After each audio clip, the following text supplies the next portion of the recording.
20 minute 20 खबर में आपका स्वागत है। आपके साथ मैं हूं अभिषेक। हम अगले 20 मिनट में आपको देश दुनिया की 20 ऐसी खबरें बताने वाले हैं जो इस वक्त न केवल सुर्खियों में हैं बल्कि दिलचस्प और अहम भी हैं। तो शुरू करते हैं 20 मिनट में 20 खबरों का सिलसिला। सबसे पहले देखते हैं राजस्थान की कौन कौन सी खबर इस वक्त अहम है। बूंदी शहर के कोतवाली थाना इलाके में पैसे के लेन देन को लेकर हुई चाकूबाजी में एक युवक की हत्या हो गई, जबकि बीच बचाव करने आया दूसरा युवक चाकू के वार से घायल हो गया। घटना की जानकारी मिलते ही इलाके में सनसनी फैल गई। वहीं पुलिस अधिकारियों ने घटना स्थल का जायजा लिया। जिला अस्पताल परिसर में बड़ी संख्या में पुलिस बल तैनात किया गया है। जानकारी के मुताबिक रविवार सुबह पैसे के लेन देन को लेकर पुरोहित जी की गली में कहासुनी के दौरान बंटी ने रिजवान और बीच बचाव करने आए आबिद पर चाकू से वार कर दिया, जिसमें रिजवान को चाकू से बुरी तरह गोद दिया गया, जिसे अस्पताल लाते ही चिकित्सकों ने मृत घोषित कर दिया, जबकि आबिद को अस्पताल में भर्ती किया गया है। जैसे ही घटना की जानकारी पुलिस को मिली, पुलिस ने मामले को गंभीरता से लेते हुए आरोपी की तलाश शुरू कर दी है। पैसे के लेन देन को उनके झगड़ा हुआ और चाकूबाजी में उसकी डेथ हो गई। तो जो मुलजिम है उसकी तलाश के लिए हमने टीमें लगा रखी है और मौके पर शांति है। मुकाम ने देख लिया है और एरिया में पूरी तरह से मतलब चाक चौकंद। वैसे कोई ऐसी बात नहीं क्योंकि आपसी झगड़ा था। वायर काटकर सीसीटीवी का मुंह आसमान की तरफ कर दिए और फिर बड़े आराम से खासे इत्मीनान से चोरी की वारदात को अंजाम दे गए। सिक्के ले जाने में वक्त लगता, इसीलिए झटपट नोट उठा ले गए।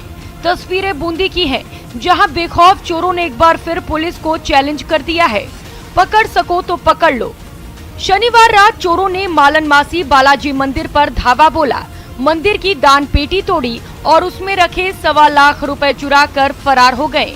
कानून से बचने के लिए चोरी करने आए चोरों ने सीसीटीवी कैमरों के तार काट दिए। रविवार सुबह पूजा करने आए पुजारी को जब घटना की जानकारी मिली तो उन्होंने कोतवाली पुलिस को सूचना दी, जिसके बाद मौके पर पहुंची पुलिस ने मंदिर का मुआयना किया और चोरों को जल्द गिरफ्तार करने का दावा किया। किसी पेटी के पैसे तोड़ के ले गए, नोट लेके निकाल के। कितने ले गए? लगभग 1.25 लाख। पुलिस में रिपोर्ट देती? हाँ, पुलिस आ गई यहाँ पर? हाँ, पुलिस आ गई, चेक कर गई, देख गई। झुंझुनू के पॉक्सो कोर्ट ने शनिवार को 2.5 वर्षीय बच्ची से दुष्कर्म के गुनहगार को आजीवन कारावास और 50,000 रुपए के जुर्माना की सजा सुनाई। सरकारी वकील के अनुसार जिले के नवलगढ़ थाना अंतर्गत गांव बड़वासी में गत 21 मार्च की शाम को अपने मामा के भरोसे 2.5 साल की मासूम बेटी को घर पर छोड़कर परिवार मंदिर चले गए। पीछे से मौका पाकर रिश्ते में बच्ची के नाना ने मानवता को शर्मसार करने वाले जघन्य कांड को अंजाम दे दिया और बच्ची को तड़पता छोड़कर फरार हो गया। मिली जानकारी के मुताबिक लोकलाज के डर से पीड़िता बच्ची के परिजन कोई कार्रवाई नहीं करना चाहते थे। मुश्किल से उनको समझा बुझाकर बच्ची को अस्पताल लाया गया। बच्ची का मेडिकल कराया गया, जिसमें बलात्कार की पुष्टि हुई। पुलिस टीम के सक्रिय सहयोग से 17 दिन बाद 8 अप्रैल को चालान पेश कर दिया गया। न्यायालय में चले मुकदमे में आरोपी को सजा दिलवाने में सरकारी वकील लोकेंद्र सिंह की विशेष भूमिका रही। रिपोर्ट दर्ज करने के बाद पुलिस ने अनुसंधान प्रारंभ करा और सारी तथ्य वहां से साक्ष्य घटना स्थल से जुटाए, गवाहों के बयान लिखित करे और बड़ी त्वरित गति से उसमें अनुसंधान करके न्यायालय श्रीमान के यहाँ जल्द से जल्द चार्जशीट पेश करी। माँ, मेरा क्या कसूर था? मेरी तो अभी आंखें भी नहीं खुली थीं। मैं तो आपका लाडला बनकर आपके साथ खुशी खुशी रहता, लेकिन आपने मेरे साथ ये क्या कर दिया? मुझे यूं मरने के लिए क्यों छोड़ दिया? काश नवजात बच्चे की माँ यदि उसके सामने होती तो वो उससे कुछ यही सवाल करता। मानवता को शर्मसार करने वाला ये मामला जालोर से आया है, जहां एक माँ अपने नवजात को पालने में ही छोड़कर चली गई। शिशु रोग विशेषज्ञ डॉक्टर मुकेश चौधरी के मुताबिक पालना गृह में छोड़ने से करीब 30 मिनट पहले ही बच्चे का जन्म हुआ था। नवजात बहुत कमजोर है। जिसका वजन 1 किलो 800 ग्राम है तथा प्रीमेच्योर बच्चा हमको पालना में मिला है, जिसको एसएनसीयू के अंदर भर्ती करके उसको इलाज उसका तुरंत शुरू कर दिया गया है। बेटे और बहू से प्रताड़ित बाड़मेर की मदन कंवर पिछले कई दिनों से सखी केंद्र में शरण लिए हुए हैं। दिन में कई मर्तबा जार जार रोती हैं और क्यों ना रोएं, इन्हें वो सब भोगना पड़ रहा है जिसके बारे में इन्होंने सपने में भी नहीं सोचा था। पूरी बात बताओ, कब रोज लड़ाई करे, रोज सही चीज को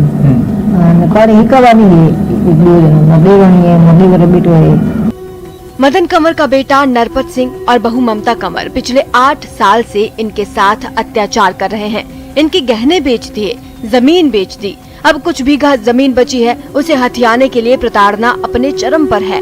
अपने साथ हो रही प्रताड़ना से पीड़ित होकर वो एक मर्तबा सिवाना थाने भी गयी, लेकिन नतीजा कुछ नहीं निकला। अब बेटे और बहू से छिपकर वो बाड़मेर पुलिस के कप्तान आनंद शर्मा के पास पहुंची। तब से सखी केंद्र का बिस्तर उनका ठिकाना बना हुआ है। 8 साल से ये पीड़ित है और 8 साल के बाद में अब ये परेशान होकर घर से निकल चुकी। एक बार आगे सिवाना थाना में पहुंची है और पता नहीं उसकी कार्रवाई हुई नहीं हुई, अब ये परेशान होकर यहाँ आ गई है। रस में डूबा मालपुआ आँखों से होते हुए सीधे दिल में डूब जाए, लेकिन जुबान का क्या, वो तो तब तक कुलबुलाती रहेगी जब तक इसका स्वाद न ले ले। जी हाँ, वैसे तो मालपुआ खाने में बहुत ही स्वादिष्ट होता है, लिहाजा बच्चे बुजुर्ग सभी इस पर जान छिड़कते हैं और अगर मालपुए के साथ रबड़ी मिल जाए तो फिर कहना ही क्या। कहने सुनने की सारी गुंजाइश खत्म हो जाती है। जी हाँ, इंसान का स्वर्ग के अलौकिक सुख से साक्षात्कार कराने वाला ये चित्तौड़गढ़ का वही मालपुआ है जिसके आगे दुनिया बेईमानी है, जिसे जुबान पर रखते ही इंसान स्वाद की दुनिया में खो जाता है। हरियाली अमावस्या पर मावा रबड़ी और मैदे से बनी इस मिठाई की खासी डिमांड रहती है। सावन माह के मध्य में आने वाली इस अमावस्या को चित्तौड़गढ़ जिले में एक विशेष अवसर के रूप में इसलिए मनाया जाता है क्योंकि यहाँ एक विशेष प्रकार की मिठाई बनाई जाती है जिसे रबड़ी के मालपुए कहा जाता है। इस रबड़ी के मालपुओं को लेकर चित्तौड़गढ़ में विशेष क्रेज रहता है और इसको बनाने के लिए भी चित्तौड़गढ़ जिले के विभिन्न हलवाई लंबे समय से कार्य करते हैं, जिससे कि अधिक से अधिक लोग इस विशेष मिठाई का लुत्फ उठा। और अब देख लेते हैं कुछ अन्य राज्यों की खबरें।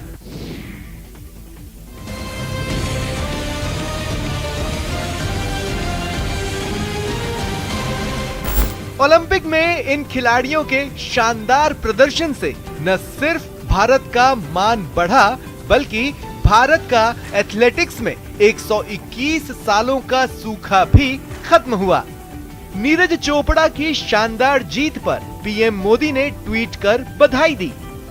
इससे पहले पीएम मोदी ने कुश्ती में भारत की झोली में ब्रॉन्ज मेडल डालने के लिए बजरंग पूनिया को बधाई दी। पीएम मोदी ने ब्रॉन्ज मेडल विजेता बजरंग से बात की और उनके संकल्प और कड़ी मेहनत की सराहना करते हुए कहा कि हर भारतीय को उन पर गर्व है। कुश्ती में पूनिया ने कजाकिस्तान के रेसलर डाउलेट नियाज़बेकोव को 8-0 से पराजित किया था, जबकि नीरज ने जेवलिन थ्रो के फाइनल मुकाबले में शानदार प्रदर्शन किया और इस प्रदर्शन से नीरज ने स्वर्णिम इतिहास लिख दिया।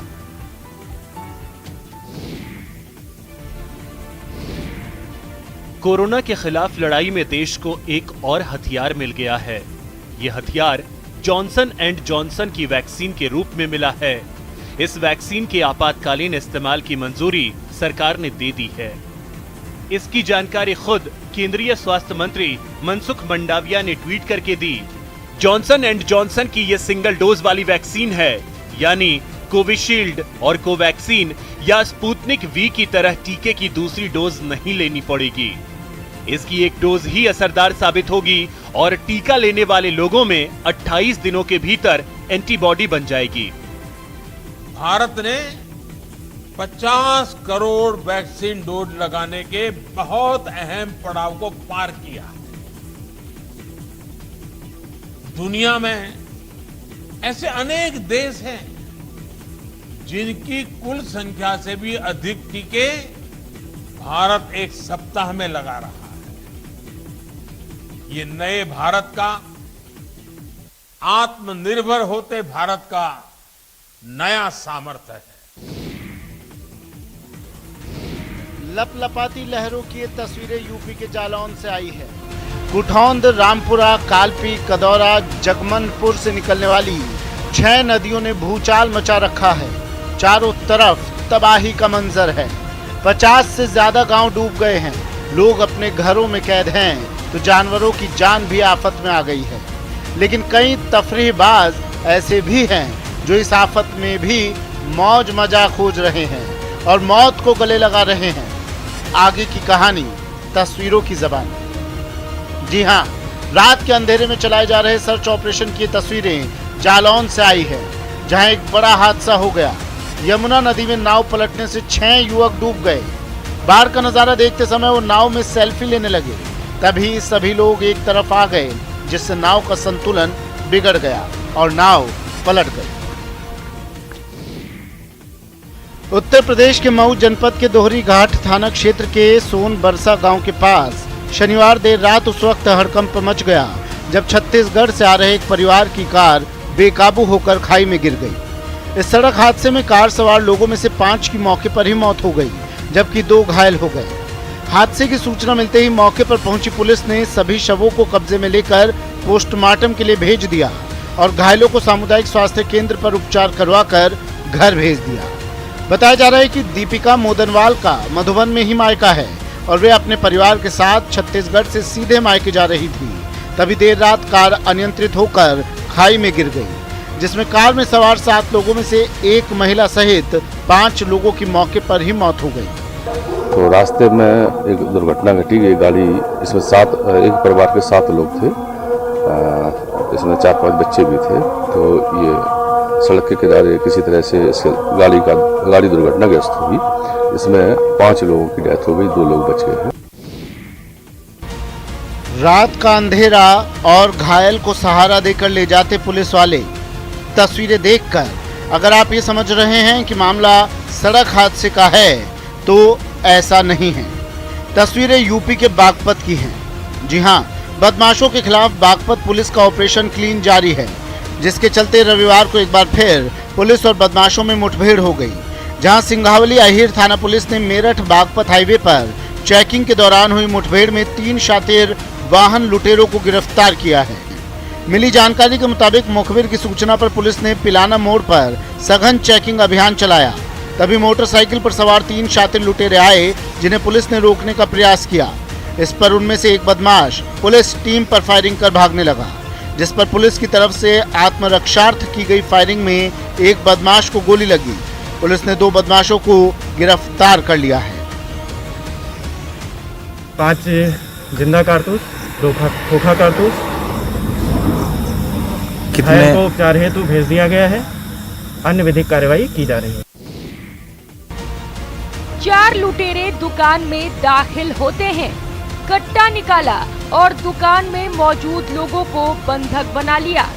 सीसीटीवी में कैद लुटेरों की ये तस्वीरें बिहार के भागलपुर से आई हैं। औद्योगिक थाना से महज 100 मीटर की दूरी पर स्थित यूवी ज्वेलर्स में 6 हथियारबंद बदमाश घुस गए और रिवॉल्वर के बल पर व्यवसायी और उसके कर्मचारी को कब्जे में कर लिया।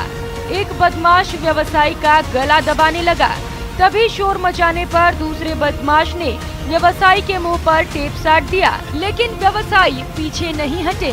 वे बदमाश से भिड़ गए। बदमाशों से उनकी उठापटक होने लगी।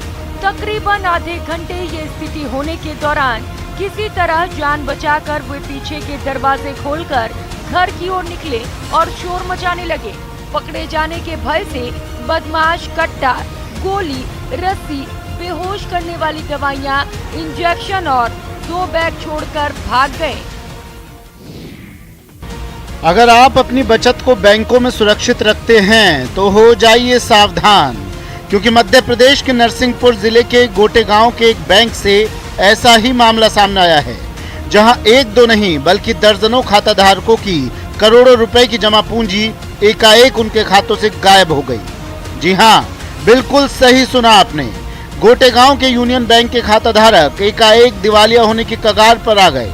ऐसा नहीं कि उन्होंने बैंक में रखे अपने पैसे किसी व्यापार में लगा दिए और घाटा हो गया, बल्कि बैंक में रखी जीवन भर की कमाई को बैंक के ही कर्मचारियों ने गबन करके हड़प लिया।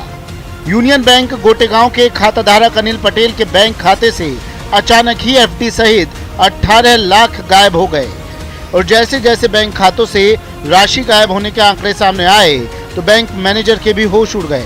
मामला 1-2 लाख का नहीं बल्कि अब तक की जांच में बैंक मैनेजर के मुताबिक मामला लगभग करोड़ों से अधिक की राशि का है। हालांकि अभी और भी खाता धारकों के खातों से राशि गायब हुई है, जिसकी पड़ताल शुरू हो गई है। ये भीड़ जंगल के राजा की एक झलक पाने के लिए लगी है, उस वनराज की जिसे लेकर गोरखपुर के वन्य जीव प्रेमियों में खासा उत्साह है। रौब दाब ऐसा कि नजरें नहीं हटती, चलने का अंदाज ऐसा कि देखने वाला बस एकटक निहारता रह जाए। कानपुर से लाए गए बाघ अमर को अब गोरखपुर चिड़ियाघर का नया आशियाना रास आने लगा है। अमर को पिछले महीने गोरखपुर के अशफाक उल्लाह खान प्राणी उद्यान से लाया गया था और उसे 21 दिनों के लिए क्वारंटीन रखा गया था। अब तक चिड़ियाघर में केवल एक बाघिन मैलानी थी, जिसे लखनऊ चिड़ियाघर से लाया गया था। गोरखपुर चिड़ियाघर में इस समय लगभग 60 जानवर हैं और एक्सचेंज कार्यक्रमों के माध्यम से और अधिक जानवरों को जोड़ने का प्रयास किया जा रहा है। चिड़ियाघर में पक्षियों और अन्य कैदियों की कुछ प्रजातियों जैसे हिरण और शाही ने पहले ही प्रजनन शुरू कर दिया है।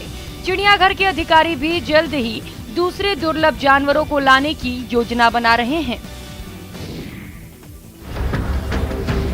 ये दलदल और पानी से भरे किसी खेत का नजारा नहीं है, जिस पर ग्रामीणों का ये हुजूम धान रोपनी करने के लिए टूट पड़ा है, बल्कि उर्दू बाजार के पुरानी मुंसफी मोहल्ले की उस मुख्य सड़क की बदरंग तस्वीर है, जिसकी बारिश ने कुछ इस कदर सूरत को बिगाड़ कर रख दिया कि दलदल और पानी से बजबजा रहे उस रास्ते पर पांव तक रखना मुश्किल हो रहा है। तो नाराज ग्रामीण पानी में डूबी उस सड़क पर हरी हरी बालियां गाड़कर अपना विरोध जता रहे हैं। इसी से तरस आके जनता ने आज धान रोपनी का प्रोग्राम किया। चूंकि सड़क तो निष्क्रिय है, तो जनता ने आज धान रोपनी का प्रोग्राम किया कि धान रोपनी से कम प्रशासन जागे। अगर प्रशासन फिर भी नहीं जागेगा तो हम लोग नगर निगम में जाके धान रोपनी का प्रोग्राम करेंगे। उससे भी नहीं होगा तो हम लोग मेन रोड मुख्य सड़क जो है उसको जाम करेंगे। जब भी रिमझिम की बूंदें बरसती हैं, कई मोहल्लों को मुख्य शहर से जोड़ने वाली इस सड़क की हालत ऐसी ही हो जाती है कि उस पर पांव तक रखने से डर लगने लगता है।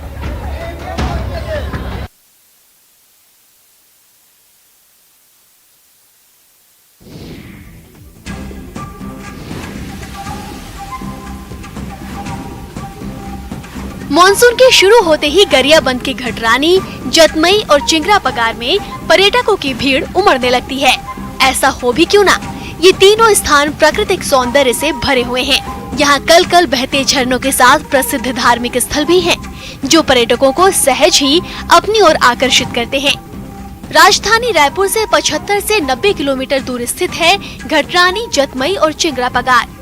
तीनों ही पर्यटन स्थल गरियाबंद जिले के प्रसिद्ध पर्यटन स्थलों में शुमार हैं। यही कारण है कि यहाँ पर्यटक और श्रद्धालु साल भर पहुँचते हैं। छत्तीसगढ़ ही नहीं, देश भर से यहाँ लोग आते हैं और एक बार जो यहाँ पहुँच जाता है वह यहाँ का गुणगान करते नहीं थकता।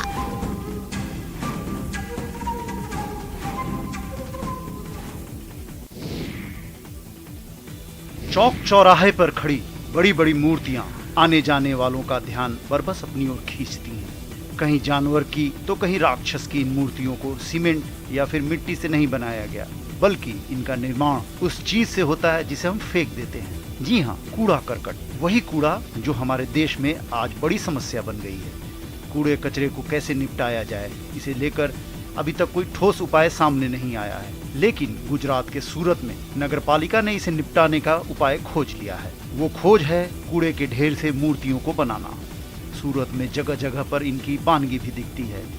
कहीं किसी चौराहे पर कूड़े से बनाए गए घोड़े लगाए गए हैं, तो कहीं शेर, कहीं राक्षस की मूर्ति भी है। जो प्लेसेस उसको ब्यूटिफिकेशन भाग के रूप में ये लगभग अलग अलग जितने भी वेस्ट हैं उसको एकत्रित किया गया और एकत्रित करने के बाद अलग अलग आर्टिस्ट को हमने इन्वॉल्व किया। कलाकार को सरकार का साथ मिला और हथकरघा क्षेत्र नई बुलंदियों को छूने लगा। तस्वीरें हैदराबाद की है, जहां आईटी मंत्री केटी रामाराव ने एक सप्ताह तक चलने वाले हथकरघा प्रदर्शनी का उद्घाटन किया।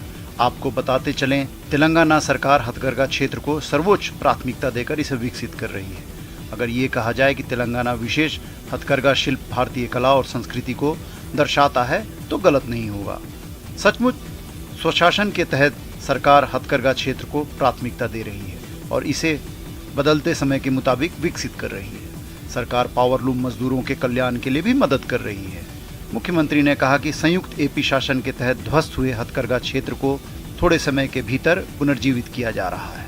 सरकार ने हथकरघा उत्पादों को बढ़ावा देने के लिए कई उपाय किए हैं। हथकरघा क्षेत्र के लिए सरकार द्वारा उठाए गए उपायों ने हथकरघा श्रमिकों को आत्महत्या करने से रोक दिया है। तस्वीरें छत्तीसगढ़ के मुंगेली की हैं। सावन मास में भगवान शिव की भक्ति के साथ ही प्रदेश का पहला त्योहार हरेली उत्सव 8 अगस्त को हर्षोल्लास से मनाया गया।